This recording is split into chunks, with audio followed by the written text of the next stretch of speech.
반갑습니다. 여섯 번째 시간이죠. 이제 드디어 그리스 문명인데 우리가 세계사를 쭉 배우다 보면은 물론 다른 나라들의 역사들도 당연히 충실히 배워야겠지만 아무래도 이제 유럽사와 중국사를 중심으로 배우게 되실 거예요. 근데 우리가 그동안 배웠던 역사란 무엇인가 혹은 구석기 신석기 시대 혹은 뭐 세계 4대 문명 그리고 페르시아까지 거기는 이제 인류의 역사의 첫걸음들 여명이라 그러죠. 인류의 역사의 새벽 같은 인류의 역사가 시작되는 지점들 그래서 가장 오래된 문명들을 한 번씩 본 거고요. 그다음에 이제 그 뒤의 역사는 물론 여러 나라들의 역사, 뭐 이슬람권도 배우고 인도권 뭐 다 배워야겠지만 아무래도 유럽 문화권, 그다음에 중국 문화권 이 두 개를 아무래도 중심에 놓고 배우시게 될 텐데 그 유럽 문명권의 첫 스타트 포인트가 그리스라고 보시면 돼요. 그래서 여기서부터는 아마 거의 매 수업 시간마다 그 첫 시작이 지도로 시작을 하게 될 거예요. 그래서 뭐 지도를 따로 어디 뭐 잘라서 붙여라 막 이런 얘기까지는 안 하는데 그래도 수업 시간이나 이런 영상 볼 때 지도 자주 보시면서 좀 감각적으로 전 세계 지도에서 우리가 배우고자 하는 요 내용이 벌어지고 있는 지리적 공간이 어디인지를 좀 감각적으로 익혀 두시면 좋을 것 같고요. 그다음에 이번 시간부터가 유럽사의 어떤 시작점이 된다. 그렇게 생각하시면 좀 편하지 않을까 싶습니다. 그리고 지금 그리스 문명이라고 나와 있잖아요. 실제로 지금 여러분들이 알고 있는 그 그리스가 맞고요. 보통 이제 그 그리스가 유럽 문화의 시작점이다 이렇게 얘기들을 해요. 그래서 어떻게 시작됐길래 그리스를 유럽 문명의 시작이라고 얘기하는지 한번 천천히 보도록 하죠.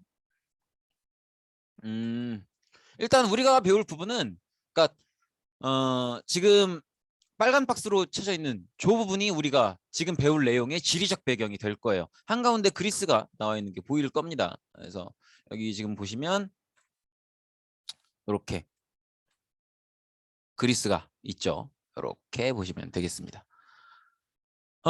제목이 지금 플리스 그리스인의 삶의 터전이 되다 이렇게 나와 있는데 어떤 내용인지 한번 천천히 보도록 하죠.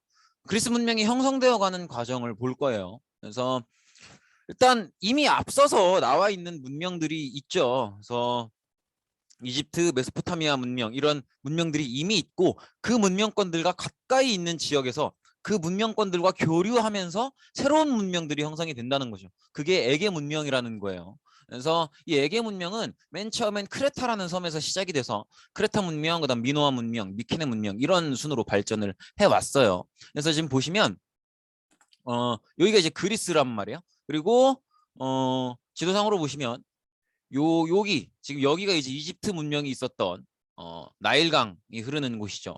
그리고 요쪽 넘어가시면 요 부분이 이제 메소포타미아 문명이 있었던 곳이고 그래서 굉장히 지리적으로 가깝다는 걸 볼 수 있죠. 그래서 이 그리스 안에 좀 더 자세히 보시면 여기 요 섬 있죠. 헤라클리온이라고 써져 있는 요 섬이 바로 이 크레타 문명이 발전했던 크레타 섬이 되겠습니다. 여기서 문명이 처음 시작이 되는 거죠. 그래서 여기 이 섬에 살던 사람들이 이집트 문명권, 메소포타미아 문명권에 이미 발전해 있는 문명권들과 교류를 하면서 자기네들만의 문명을 만들어 간 거죠. 그래서 크레타 문명에서 조금씩 문명이 커지면서 육지로 넘어오는 거예요. 넘어와서 이렇게 미노아 문명, 미케네 문명이 발전을 하게 되는 거죠. 그래서 이렇게 보시면 될 것 같고, 근데 요건 이제 그리스 문명이 최초에 형성되어가는 과정이고요. 뭐 크레타 문명, 미노아 문명, 미케네 문명은 사실은 지금도 밝혀지지 않은 내용들이 너무 많아요. 미노아 문명 때 썼던 문자를 선상 A 문자, 뭐 미케네 문명 때 문자를 선상 B 문자 뭐 이렇게 얘기를 하는데 다 어떤 내용들인지 밝혀지지 않고 있어요. 그래서 크레타, 미노아, 미케네 문명 여기는 그냥 그리스 문명이 시작되는 단계의 문명들이구나 이렇게 가볍게 보고 지나가시면 될 것 같아요. 노란색으로 안 쳐져 있죠. 그러니까 외우지 말란 얘기예요. 이렇게 보시면 될 것 같고요. 그다음에 기원전 1200년경쯤에 요 문명들이 멸망을 하게 됩니다. 근데 여기서 지금 BC 기원전 이런 표현을 쓰잖아요. 요거 아는 친구들도 있고 모르는 친구들도 있을 것 같은데 요건 어떤 표현이냐면 이제 저 BC가 before Christian이에요. 그래서 크리스천 하면 예수님, 예수님이 탄생하시기 전의 시간들을 얘기하는 거예요. 그래서 예수님 이후는 AD라고 부르죠. 그래서 AD는 1년, 2년, 3년, 4년 그래서 이제 3년 다음이 4년이고 그래서 2021년 다음이 2022년이 되잖아요. 근데 BC는요. 숫자가 클수록 더 먼 과거예요. 그러니까 기원전 1200년 다음이 기원전 1199년인 거예요. 이해되시겠죠? 그러니까 숫자가 클수록 더 먼 과거라는 거. AD는 숫자가 작을수록 먼 과거지만 BC는 숫자가 클수록 먼 과거라는 거. 이렇게 일단 생각을 해두시고 어쨌든 기원전 1200년경에 그리스 문명이 한 번 멸망을 하게 됩니다. 왜 멸망을 하냐면 요때 이 사실 요 시기를 암흑의 시대라고 지금 나와 있는 것처럼 부르는데 기원전 1200년경부터 800년경까지 한 400년 동안 요 시간 동안 이렇다 할 기록이 남아있질 않아요. 그래서 연구자들도 이 부분에 대해서 잘 몰라요. 왜냐면 남아있는 게 없으니까 연구할 거리가 없는 거죠. 그래서 굉장히 암흑의 시대라고 해요. 왜냐면 잘 모르니까. 근데 요때 아마 굉장히 결정적인 위기를 겪은 걸로 보이는데 이때 그리스 문명을 멸망시킨 민족이 페니키아인으로 보입니다. 그래서 요 시기에 이제 페니키아 헤브라이인들이 활동을 했다. 이런 식으로 알려져 있는데 우리가 이 페니키아인들과 헤브라이인들에 대해서도 좀 자세히 알 필요가 있어요. 우리가 지금 앞서서 봤었던 크레타 문명이나 미노아 문명, 미케네 문명은 사실 그냥 그렇구나 하고 지나가셔도 괜찮아요. 그냥 그리스 문명이 그렇게 시작된 거구나 하고 가볍게 지나가셔도 좋은데 요 그리스 문명을 기원전 1200년경에 한번 힘들게 했었던 요 페니키아와 헤브라이는 요 민족들이 이루어 놓은 것들이 지금도 영향을 많이 미치기 때문에 요 페니키아와 헤브라이는 반드시 기억을 하셔야 됩니다. 어쨌든 페니키아와 헤브라이들 때문에 그리스가 한번 한 400년 정도 암흑의 시간을 거치고 나서 기원전 800년경, 기원전 8세기경에 도시국가인 폴리스를 형성하게 됩니다. 그래서 그리스인들이 형성했던 도시 규모의 국가를 폴리스라고 불러요. 그래서 꼭 이렇게 기억해 두시면 좋을 것 같습니다. 그래서 이렇게 보시면 되겠고 이제 페니키아에 대해서 좀 자세히 봐야 되는데 페니키아는 해상 민족이에요. 그래서 배를 타고 바다를 돌아다니면서 바다에서 주로 활동을 했던 민족이고 기원전 1200년경에 주로 활동하면서 기존에 있었던 그리스 문명에 되게 커다란 타격을 줬었던 위기를 줬었던 그런 민족인 걸로 보여요. 그래서 활발하게 해상 활동을 하면서 긍정적으로는 이제 메소포타미아 문명이나 이집트 문명의 여러 가지 문물들을 그리스 문명에 전달해 준 것도 있지만 또 그리스 문명에 위기를 가져오기도 했었다. 그리고 사실은 요거예요. 페니키아인들은요 해상 활동을 활발하게 했기 때문에 뭐 다른 나라를 침략하거나 공격하는 그런 모습도 많았지만 또 상거래, 무역, 교류 이런 것도 많이 했단 말이에요. 그러면서 이들은 문자를 굉장히 많이 발전을 시켰는데 얘들이 썼던 문자가 바로 우리가 알고 있는 알파벳이에요. 여러분들 영어 시간에 그렇게 지겹게 쓰고 보는 A, B, C, D, E, F, G 그 알파벳이 얘들이 썼던 거예요. 이해되시겠죠? 왜 알파벳이라고 부르냐면 A, B가 얘들한테는 알파, 베타예요. 그래서 알파, 베타 이어서 알파벳이라고 하는 거거든요. 그래서 지금 보시면 페니키아 문자에서 그리스 문자, 라틴 문자 거쳐서 오늘날 여러분들이 우리가 알고 있는 영어로 오는 걸 볼 수가 있죠. 그래서 이렇게 지금 우리가 쓰고 있는 알파벳의 기원이 되는 문자를 썼던 애들이 바로 이 페니키아라는 해상민족이라는 걸 꼭 기억을 하셔야 됩니다. 페니키아 하면 가장 먼저 떠올리셔야 될 거 알파벳이에요. 알파벳. 그래서 페니키아 하면 두 가지. 기원전 1200년경에 그리스 민족을 한번 힘들게 했던 거. 그 다음에 해상민족으로서 해상 활동을 많이 하면서 문자를 많이 썼는데 그게 알파벳이라는 거. 알파벳이라는 거 꼭 기억을 하셔야 됩니다. 그래서 지금 보시면 이렇게 오늘날 우리가 쓰고 있는 영어 알파벳과 옛날에 얘들이 썼던 게 이제 이렇게 대칭이 된다는 거죠. 그래서 알파, 베타, 감마, 델타, 엡실론, 제타, 에타 이런 것들이 지금 우리가 알고 있는 A, B, C, D, E 이런 것들과 대칭이 된다는 거죠. 이렇게 보시면 되겠고 그리고 지금 보시면 영어뿐만 여기는 영어는 없긴 한데 영어뿐만이 아니라 유럽에 있는 다양한 언어들 있죠. 뭐 스페인어, 프랑스어, 독일어, 포르투갈어, 러시아어 이런 것들도 보면은 영어가 아님에도 불구하고 알파벳을 쓰는 걸 많이 보셨을 거예요. 지금 눈앞에 보고 계신 것도 그렇고. 이것도 왜 그런 거냐면 페니키아 애들이 썼던 알파벳을 받아다가 얘들이 다 그대로 쓰는 거예요. 이해되시겠죠? 그리고 페니키아 애들이 썼던 알파벳을 그대로 쓰는 여러 나라들, 여러 언어들 중에서 스페인어도 있고 프랑스어도 있고 포르투갈어도 있고 독일어도 있고 영국의 영어도 있고 그리고 그 영국의 영어를 미국 애들이 또 받아 쓰고 그러다 보니까 이렇게 된 거죠. 이해되시겠죠? 그래서 알파벳의 기원은 페니키아라는 거 꼭 기억을 해 두셔야 됩니다. 정말 중요합니다.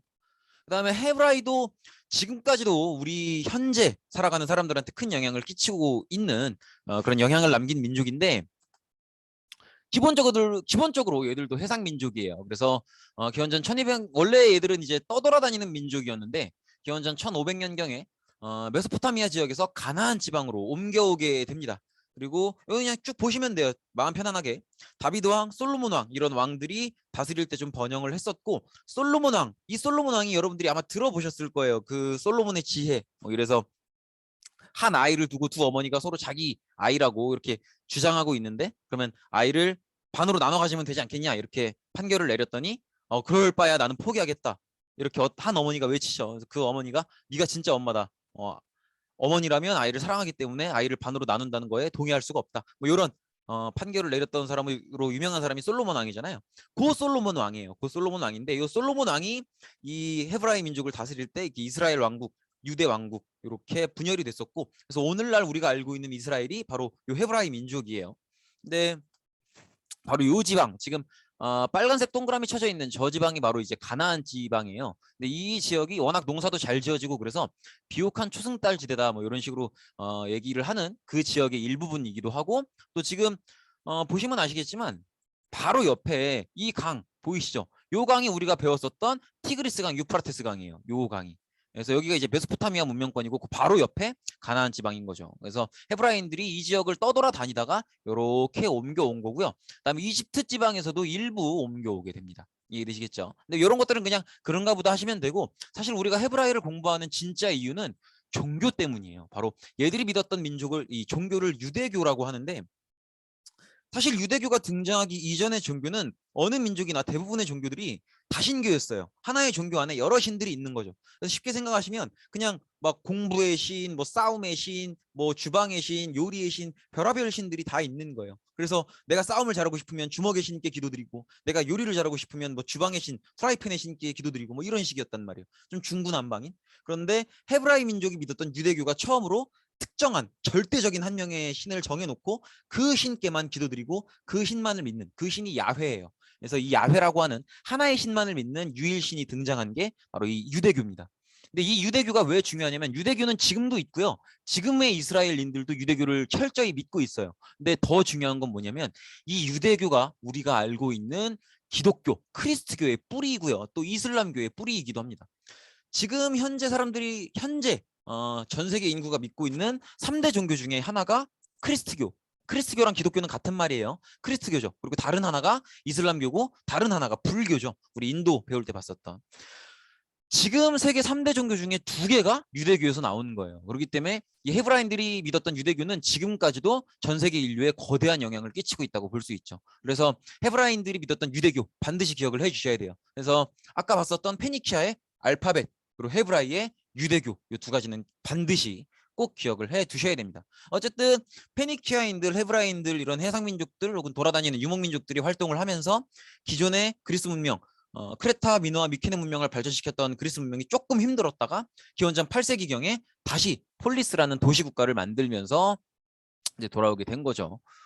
그렇게 일단 흐름을 생각하시면 되겠고 그래서 좀 정리를 해보면 이렇게 볼 수가 있겠죠. 이렇게 시간의 흐름을 좀 보면 이런 식으로 처음에 이제 크레타, 미노아, 미케네 그리스 문명이 발전을 하다가 기원전 1200년경에 페니키아, 헤브라인들이 등장을 하면서 기존의 그리스 문명 크레타, 미노아, 미케네는 조금 위기를 겪고 암흑의 시대가 찾아오고요. 그리고 페니키아인들은 이때 알파벳을 만들고 헤브라인들은 유일신교인 유대교를 믿었던 거고 그리고 기원전 8세기경에 다시 이제 그리스인들이 다시 힘을 얻어서 폴리스 도시국가를 만들었다. 이런 흐름으로 보시면 될 것 같아요. 그리고 요 아래 있는 요거는 뭐냐면 구약성서 아마 아실 거예요. 기독교 다니는 친구들은 아마 성경이 2가지가 있다는 거 아시죠? 교회 다니는 친구들. 구약성경이 있고 신약성경이 있는데 이 구약성경은 유대교의 역사예요, 사실은. 그래서 지금 요약에도 보시면 그대로 읽어보시면 유대교와 그리스도교가 함께 경전으로 인정하는 종교 문서들 이렇게 되어 있죠. 그래서 꼭 반드시 기억하셔야 될 건 헤브라인들이 유대교라는 유일신, 단 하나의 신만을 믿는 신앙을 믿었는데 이게 오늘날 기독교, 크리스트교와 이슬람교의 뿌리가 된다. 그리고 한 발 더 나아가면 구약성서라고 하는 성경은 유대교와 크리스트교가 공유하는 성경이다. 그렇게 보시면 될 것 같아요. 이렇게 보시면 되겠고 그래서 이제 그리스인들이 폴리스를 형성해서 도시국가를 만들어가는 과정인데 이 폴리스의 특징은 아까 말씀드린 것처럼 도시국가의 형태고요. 굉장히 많아요. 굉장히 많고 그리고 다 정치적으로 독립되어 있습니다. 즉 서로 간섭하지 않는다는 거예요. 수십 개의 도시국가들이 서로 간섭하지 않으면서 나름대로 잘 살아가고 있는 그런 모습이라고 보시면 되겠죠. 그래서 각 폴리스들은 나름대로 자기들 멋대로 이제 정치를 하는 거죠. 그래서 A 폴리스는 뭐 왕이 다스리기도 하고, B 폴리스는 민주주의여서 사람들이 다스리기도 하고, C 폴리스는 귀족주의여서 귀족들이 다스리기도 하고, 이렇게 약간 굉장히 다양한 정치 형태를 볼 수 있다라는 거죠. 그래서 지금 사실 우리한테 이름이 좀 알려진 폴리스는 뭐 아테네나 스파르타 정도인데, 그거 말고도 굉장히 많은 폴리스들이 있어요. 지금 여러분들 지도에 나와 있는 요 폴리스들도 폴리스가 다 나와 있는 게 아니에요. 이거보다 훨씬 많아요. 근데 대표적인 폴리스들만 몇 개 소개가 된 거죠. 이렇게 보시면 되겠고, 그리고 이 그리스인들은 굉장히 여러 개의 폴리스에서 독립적으로 따로따로 지냈지만, 그래도 우리가 하나의 같은 그리스 민족이다라는 인식은 갖고 있었어요. 그래서 이 사람들은 우리는 같은 그리스인들이고 같은 신앙을 공유한다라고 생각을 해서 올림푸스의 신들을 숭배했어요. 그러니까 올림푸스라는 그리스의 산이 있는데 그 산 위에 신들이 살 거라고 봤던 거죠. 그래서 그리스인들이 믿었던 이 올림푸스 신앙은 기본적으로 굉장히 많은 신들이 등장을 해요. 네, 이런 식으로 아까 바탕화면에서 봤던 건데, 이게 다 신이에요. 지금 뭐 몇 명인지 얼른 세지도 못하겠죠. 하여튼 되게 많아 보이죠. 그래서 굉장히 여러 명의 많은 신들이 있을 거라고 생각을 하고 그 신들을 다 믿은 거죠. 그래서 아마 되게 여러분들이 이름을 익숙하게 알고 있는 신들이 많을 거예요. 뭐 제우스, 뭐 헤라, 대제의 여신 헤라, 그다음에 사랑의 여신 아테네, 뭐 이런 신들이 다 여기에 속하는 신들이라고 볼 수 있죠.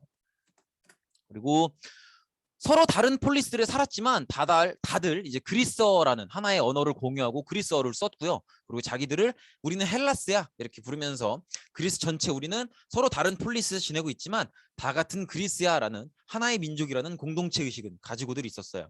그래서 그렇게 보시면 되겠고, 그리고 이 공동체 의식을 반짝반짝 빛내기 위해서 올림피아 대제전을 통해서 이제 그리스 전체의 공동체 의식을 다진 건데, 올림피아 대제전 하면 사실 얼른 떠오르는 연관된 단어가 생각나지 않나요? 지금 요즘 현재 인류들도 즐기고 있는, 전 세계가 각자 서로 다른 나라로 나눠져 있지만 이때만큼은 다 같이 어울리면서 즐겨보자 하는 뭐예요? 올림픽이죠. 올림픽. 그 올림픽의 뿌리가 바로 이 올림피아 대제전이에요. 그래서 그리스인들은 여러 개의 폴리스로 나눠져서 지내지만 이 올림피아 대제전 때만큼은 심지어 하던 전쟁도 멈추고 다 같이 와서 권투도 해보고 뭐 달리기도 해보고 스포츠 경기를 즐기면서 우리는 다 같은 그리스인이야. 그래서 뭐 누가 이기고 누가 더 잘하고 하는 것도 중요하지만 다 같이 한 마음으로 즐기는, 다 같이 그리스인이라는 걸 좀 공감하고 느끼는 그런 하나의 공동체 의식을 다지는 과정으로 올림피아 대제전이라는 행사를 치렀었다. 이게 오늘날 올림픽의 뿌리가 된다라고 생각하시면 될 것 같습니다. 이렇게 그래서 그리스의 다양한 유물들, 특히나 그릇들에 보면은 이 올림피아 대제전에 참여해서 경기를 치르고 있는 그런 장면들을 그려놓은 게 되게 많아요. 그리고 또 올림피아 대제전은 특징이 모든 걸 다 벗고 뛰어요. 남자만 참석할 수 있고, 그래서 관람도 남자밖에 못해요. 왜냐면 남자 선수들이 싹 다 벗고, 그래서 지금 굉장히 딱 봐도 헐벗은 게 보이죠. 어쨌든 뭐 그런 특징이 있기도 합니다. 어쨌든 그렇고, 그다음에 여러 도시 국가들이 있다고 했는데 그 폴리스라고 하죠. 그 구조를 보면 크게 둘로 나눠져 있다고 보시면 돼요. 일단 그 도시의 가장 높은 지역에, 그러니까 가장 고도가 높은, 그러니까 높은 산, 예, 이렇게 이런 식으로 가장 높은 산에 보통 아크로폴리스가 있고요. 이 아크로폴리스는 보통 신전과 가까이 있어서 종교적인 그리고 정치적인 중심지 역할을 해요. 그래서 여기서 최종적인 결정이 이루어지는 경우들이 많죠. 그리고 폴리스의 특징을 조금 더 잘 보여주는 곳은 바로 아고라예요. 아고라. 광장이라는 곳이에요. 아고라는 말 그대로 생활터전이에요. 그래서 뭐라고 생각하시면 되냐면, 여러분들 친구랑 약속 잡히면 가는 곳 있죠. 뭐 다운타운이라고도 하고 시내라고도 하고, 가시면 뭐 있어요? 뭐 마라탕집도 있고 카페도 있고 PC방도 있고 당구장도 있고 뭐 그렇죠. 그런데요, 아고라는 그냥, 그러면 뭐 당구장 가선 당구도 치고 뭐 하겠지만은, 여러분들 만약에 예를 들어서 카페를 간다. 그럼 뭐예요? 얘기 수다 떨고. 그죠? 그래서 아고라라는 곳은 사람들의 정말 생활 공간이고 정말 광장이에요. 그래서 물건을 파는 사람들도 물건을 팔러 나오기도 하고, 또 필요한 물건이 있는 사람들은 아고라 광장으로 나와서 물건을 사기도 하고, 물건을 사는 사람들 파는 사람들도 다 나오고, 그냥 놀러 나오는 사람들도 많고, 나와서 그냥 어른들은 술 한잔 하기도 하고, 또 이렇게 커피 한잔 하기도 하고, 또 어린 친구들도 뭐 커피나 차 한잔 하면서 얘기할 수도 있고, 이런 공간이 바로 아고라입니다. 근데 이 아고라가 중요한 건 뭐냐면, 평소에는 그렇게 생활을 하는데 정치적으로 중요한 결정을 내려야 된다. 그러면 그 시민들이, 이 폴리스의 시민들이 아고라에 다 모여요. 다 모여서 민회를 개최해요. 그래서 이 민회에서 어떤 결정을 내리고 그 결정을 아크로폴리스로 가지고 올라가서 마지막으로 아크로폴리스에 있는 신전에 가서 신께 여쭤보고 신의 뜻을 듣고 시행을 결정하는 거죠. 이런 과정으로 보시면 되겠고, 그렇기 때문에 폴리스는 아크로폴리스보다는 안에 아고라가 조금 더 중요한 의미를 가져요. 이해되시겠죠? 그래서 이렇게 광장, 생활 영역. 왜냐면 이 광장에서 사람들이 카페도 있고 뭐 그렇단 말이에요. 그럼 사람들이 대화하면서 또 무슨 대화하겠어요? 요즘 뭐 정치가 어떻고 이런 얘기 할 거 아니에요. 그래서 여기서 이제 사람들의 의견들, 정치적인 의견들을 주고받을 수 있고, 그런 것들이 이제 폴리스를 운영하는 어떤, 또 특히나 민회를 개최할 때 사람들이 의견을 주고받는 공간이 된다는 거죠. 그렇게 보시면 되겠고, 그리고 특히나 우리가 여러 폴리스들 중에서 가장 주목해서 보는 폴리스는 바로 아테네예요. 왜냐면 지금 우리도 정치가 뭐예요? 민주정치죠. 지금도 전 세계 거의 대부분의 국가들이 민주주의를 하고 있는데, 그 민주주의의 뿌리가 되는 곳이 바로 그리스의 폴리스 중에 하나였던 아테네예요. 그래서 아테네가 민주주의를 유지해 왔는데, 아테네 민주정의 발달 과정을 좀 보면, 처음에는 아테네도 왕이 다스렸었다가 이제 시간이 흐르면서 왕보다는 귀족들이 다스리는 그런 시스템으로 발전을 했어요. 근데 민주주의라고 하는 건 뭐예요? 백성민자의 주인 주자란 말이에요. 그래서 왕이나 귀족이 아니라 일반 백성이 그 나라의 주인이 되는 정치 시스템을 민주주의라고 해요. 근데 아테네는, 처음에는 아테네도 왕이나 귀족이 다스렸지만 어떻게 민주주의로 넘어왔는지를 보자는 거죠. 그래서 어떻게 민주주의로 넘어오게 된 거냐면, 보통의 평범한 백성들이 전쟁이 벌어지면 중장보병으로 활약을 했어요. 그러니까 중장보병이라는 건 뭐냐면, 요게 중장보병이에요. 그래서 본인이 이제 나가서 싸우려면 필요한 도구들이 있겠죠. 무기, 그리고 방패, 투구, 이런 것들이 필요할 거예요. 근데 중장보병의 특징은 자기한테 전쟁에 필요한 물건들을 자기가 직접 산다는 거예요. 자기 돈 주고. 이해 되시겠죠? 그러니까 중장보병들은 자기들의 프라이드가 굉장히 강해요. 이 나라는 내가 내 돈 주고 산 무기들로 내가 직접 지킨 나라다라고 하는 프라이드가 굉장히 강하죠. 그러면 내가 내 목숨 바치고 내 돈 들여서 지킨 나라인데, 이 나라에서 무언가 중요한 결정을 내릴 때 그 결정은 누가 내려야겠어요? 내가 내려야 되는 거 아니에요? 내가 지킨 나라인데. 모든 백성들이 그런 생각을 가지고 있단 말이에요. 우리들이 직접 우리 돈 주고 무기 사서 우리 목숨 바쳐서 지킨 나라니까, 무언가 중요한 결정을 내릴 때도 우리의 목소리를 들어야 된다. 우리가 지킨 나라니까. 이 생각을 평민들이 갖게 된 거예요. 중장보병으로 활약을 하면서. 그래서 민주주의로 발달을 하게 된 거죠. 그래서 중장보병, 자기의 재산으로 직접 무기나 방어구를 구매해서 전쟁에 나섰던 병사고, 그렇기 때문에 평민인 내가 내 돈으로 무기를 사서 내 목숨 바쳐서 지킨 나라이므로, 이 나라에서 중요한 결정을 내릴 때는 나 같은 평민들, 중장보병으로 활약했던 나 같은 평민들의 목소리를 들어야 된다. 그리고 이 나라의 진정한 주인은 목숨 걸고 이 나라를 지켜냈던 나다라고 하는 인식이 평민들 사이에서 생겼기 때문에 민주주의로 발전해 나간다는 거죠. 이해되시겠죠? 이렇게 보시면 되겠고, 그래서 그 구체적인 과정을 보면, 처음에 나섰던 사람은 솔론이었어요. 사실 솔론은 이제 솔론이 했던 개혁의 핵심은 뭐냐면 금권정이라고 하는데, 그러니까 가문상 평민이에요. 평민인데 돈이 많아. 그러면 돈이 많은 사람의 경우에는 이제 그러니까 왜 여기서 돈을 따지냐면, 과연 너는 중장보병으로 나설 수 있을 만큼의 무기를 살 수 있는 재산이 되느냐는 거예요. 그래서 중장보병으로 나설 만큼의 무기를 살 수 있는 돈이 되면 참정권을 인정해 주겠다는 거죠. 왜냐하면 중장보병으로 나설 만큼 무기를 살 수 있는 돈이 있으면 그 사람은 어떤 전쟁이 벌어졌을 때 직접 나라를 지킬 수 있는 능력이 있는 사람이라는 거잖아요. 그러면 정치에 참여할 권리가 있다라고 보는 거죠. 그게 바로 금권정이에요. 그래서 귀족이 아닌 평민이라도 중장보병으로 나설 만큼의 무기를 살 수 있을 만큼의 재산이 있다면 인정해 주겠다. 거기까지 개혁을 이끌어냈던 게 바로 솔론이라는 인물입니다. 이 인물이에요. 그리고 그 다음에 우리가, 사실 이 인물이 좀 더 중요해요. 그러니까 노란색이 쳐져 있죠. 클레이스테네스라는 인물인데 너무 중요한 인물이라서 일부러 좀 멋있는 사진으로 가져와 봤어요. 클레이스테네스라는 인물인데, 일단 클레이스테네스는 그동안의 귀족들보다는 평민들이 조금 더 영향력이 강해질 수 있도록 노력을 많이 했어요. 그래서 기존에 좀 귀족 가문들, 유력한 가문들, 힘 있는 가문들을 좀 약화시키고 평민들로 구성된 500인 협의회를 만들었어요. 그래서 이 500인 협의회가 귀족들보다 훨씬 더 강한 정치적인 힘을 가질 수 있도록, 그래서 일반 평민들이 좀 더 정치에 있어서 큰 힘을 발휘할 수 있도록 노력을 했고요. 그리고 이 500인 협의회 구성원들은 전부 다 평민이 되는 거죠. 그래서 시민들의 정치 참여가 좀 더 적극적으로 이루어졌다. 그리고 클레이스테네스의 가장 중요한 업적은 물론 500인 협의회를 평민들 중심으로 만들어서 다른 귀족 가문들을 약화시키는 것도 있지만 더 중요한 건 바로 이거예요. 보편 추방제. 아까 말씀드렸다시피 민주주의는 보통의 백성들이 나라의 주인이 되는 게 민주주의예요. 그러면 민주주의의 정확한 반대는 뭐겠어요? 민주주의의 반대가 뭘까요? 이러면 보통 대답하는 게 막 공산주의예요, 막 이래요. 근데 공산주의는 민주주의의 반대가 아니에요. 민주주의의 정말 반대는 독재예요, 독재. 모든 사람이 이 나라의 주인이 되는 게 민주주의죠. 모든 국민이라면 누구나 이게 민주주의인데 단 한 명이 이 나라의 주인이 돼버리는 게 독재죠. 그게 정확한 반대라고 볼 수 있겠죠. 그래서 도편 추방제는 도자기 파편에다가 요즘 딱 봤을 때 가장 독재할 가능성이 높아 보이는 인물을 적어서 내게 하는 거예요. 모든 백성들한테.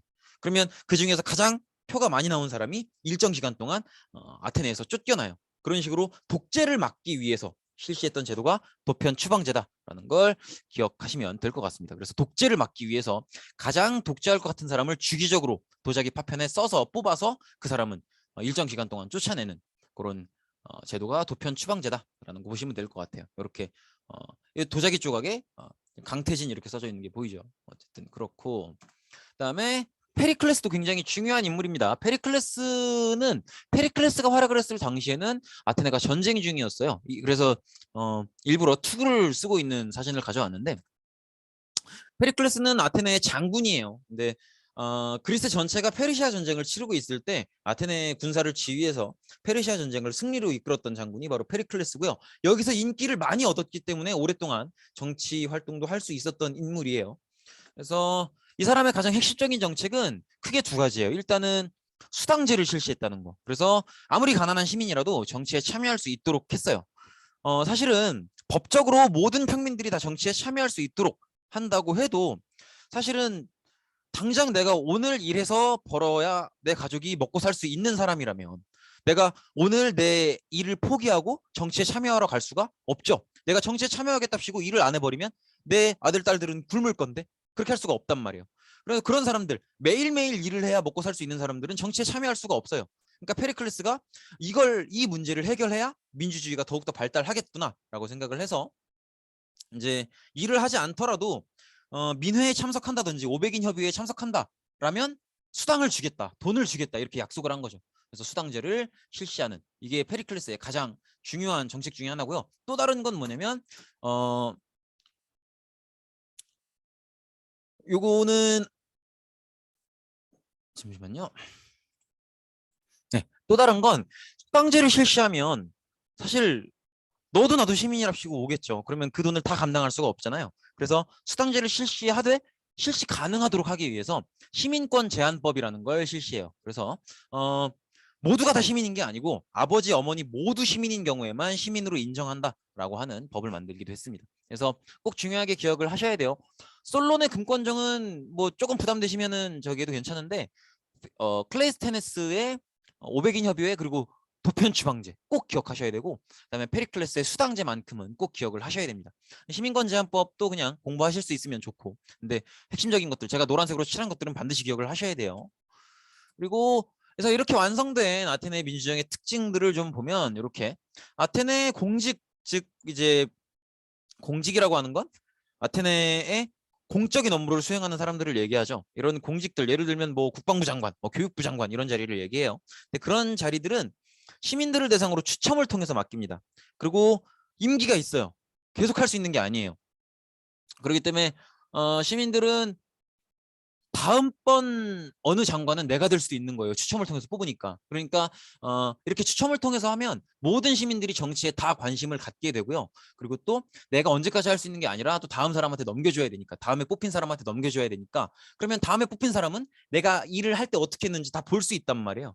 그 기록들을. 그러니까 나도 일을 깨끗하게 할 수 있죠. 그래서 모든 사람들이 정치에 관심을 가질 수 있도록 하고 또 할 때 열심히 할 수 있도록 하는 그런 장점을 갖기 위해서 추첨을 통해서 맡겼다. 그리고 시민이 어떤 중요한 결정을 아테네 전체가 해야 될 때는 아고라 광장에서 민회를 열어서 민회에 참석해서 투표를 통해 결정하는 모습을 보였다. 그리고 외국인, 노예, 여자는 정치에 참여할 수 없었다는 게 또 특징이기도 합니다.